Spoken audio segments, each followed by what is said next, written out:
नमस्कार. मी वैशाली रामदासी. आज आपण एक गोष्ट ऐकणार आहोत. गोष्टीचं नाव आहे भिल्लीला. गोष्ट आहे शिव आणि पार्वतीची. शिव आणि पार्वतीचा आवडता खेळ म्हणजे सारीपाट खेळणे. एकदा असंच दोघांनाही सारीपाट खेळायची इच्छा झाली आणि मंदिरात बसून ते कैलासावरती सारीपाट खेळत होते. त्याच वेळेस नारद मुनींची स्वारी आली. नारायण नारायण करत. आणि खेळ पाहून म्हणाले, यामध्ये तर कुठलाच पण नाही, मग ह्या खेळातला आनंद कसा घ्यायचा, यात काहीतरी पण लावला पाहिजे. तेव्हा शिवशंकरांनी पण लावायला सुरुवात केली. पण प्रत्येक वेळेस माता पार्वती जिंकत होत्या, शिवशंकर हारत होते. तेव्हा सगळेच कैलास पर्वत हारले, त्रिशूळ, डमरू, व्याघ्रांब सगळंच हारल्यानंतर शंकरांना वाटू लागलं, आता माझं काहीच इथं राहिलं नाही, मी सगळं हारलो म्हटले आणि रुसून निघून गेले. पार्वती माता त्यांना मागे थांबा थांबा म्हणत होत्या, पण ते तसेच निघून गेले आणि एका जंगलामध्ये जाऊन तपस्या करत बसले. इकडं पार्वती मातांना चिंता वाटू लागली, आता काय करायचं, शंकरांना परत तर आणलं पाहिजे. म्हणून पार्वती मातेने शोध घ्यायला सुरुवात केली. पण शंकर होते ते अतिशय निर्जन अशा स्थळी जाऊन बसलेले. पार्वती माता शोध घेत घेत त्यांच्यापर्यंत आल्या. लांबून पाहिलं तर तपस्येला बसलेले होते शिवशंकर. तेव्हा माता पार्वतीने विचार केला, आता असं सरळ जर त्यांच्या समोर गेलो तर ते परत येणार नाहीत, आपल्याशी बोलणार नाहीत. मग आता काहीतरी युक्ती करून त्यांना माघारी आणलं पाहिजे.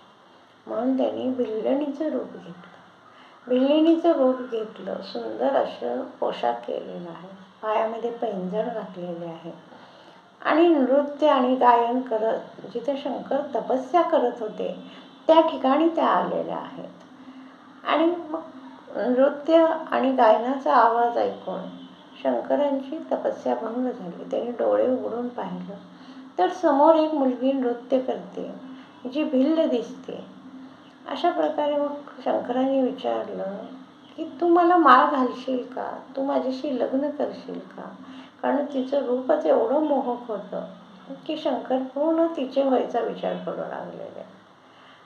मग त्या भिल्लिणीच्या रूपातल्या असलेल्या पार्वती मातेने विचारलं, तुम्ही कोण आहात, इथे कशा आला. तेव्हा शंकरांनी सांगितलं की मी असं असं कैलासाहून आलेलो आहे आणि माझी पत्नी पार्वती हिनं मला सारीपाठामध्ये हरवलेलं आहे, म्हणून मी आता तिच्याकडे माघारी जाणार नाही, तर तू माझ्याशी लग्न करशील का. तेव्हा तिनं विचारलं की बाबा, पार्वती मातेने तर पिकली पानं खाऊन एवढे वर्ष तपस्या केली आणि मग तुम्हाला मिळवलेलं आहे, मग तिलासुद्धा तुम्ही सोडून आला आणि मग मी तर एक वनकन्या आहे, मग तुम्ही मलाही सोडता, मी तुमच्यावर कसा विश्वास ठेवावा. तेव्हा शंकरांनी सांगितलं की मी तुला शब्द देतो, मी तुला सोडून जाणार नाही आणि तू मला जिकडे नेशील तिकडे तुझ्या पाठीपाठी मी येईन. तेव्हा पार्वती मातेला हसू आलं आणि पार्वती मातेने विचार केला, आता ठीक आहे, आता यांना माघारी नेणं सोपं आहे. म्हणून त्यांनी काय केलं, मग नृत्य आणि गायन करत हळूहळू चालायला सुरुवात केली आणि पार्वतीच्या मागोमाग शंकर येऊ लागले. खरं तर ते कैलासाच्याच वाटेने येत होते, पण शंकरांना समजलं पण नाही, कारण त्यांचं पूर्ण लक्ष भिल्लिणीकडे होतं. आणि जेव्हा दोघेही कैलासावर पोहोचले तेव्हा मग पार्वती मातेने त्यांना बसायला आसन दिलं, आसनावर बसवलं, त्यांच्या पायाची पूजा केली आणि त्यांना वरमाला घातली आणि सांगितलं, मी आता तुमची पत्नी झालेली. असं म्हणून त्यांनी आपलं मूळ रूप प्रगट केलं, म्हणजे परत भिल्लिणीचं रूप सोडून पार्वतीच्या रूपामध्ये आलेले आहे. आणि शंकरांनी जेव्हा त्यांच्याकडे पाहिलं तेव्हा त्यांना पण हसू आलं. तुम्हाला कसं आणलं. तेव्हा पार्वतीने सांगितलं की कसं तुम्हाला मी आणलं की नाही आज माघारी.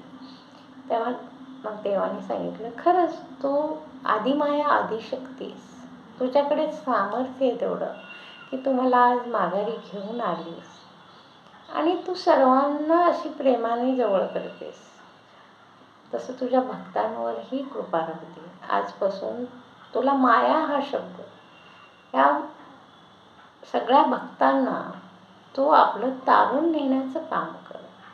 त्यांना मुख्य ठिकाणी म्हणजे त्यांचं मूळ ठिकाण आहे त्या ठिकाणी परत माघारी म्हणजे कोणी भरकटलेले असतात त्यांना मूळ पदावर आणण्याचं काम तो आदिमाया आदिशक्ती म्हणून करू शकतेस.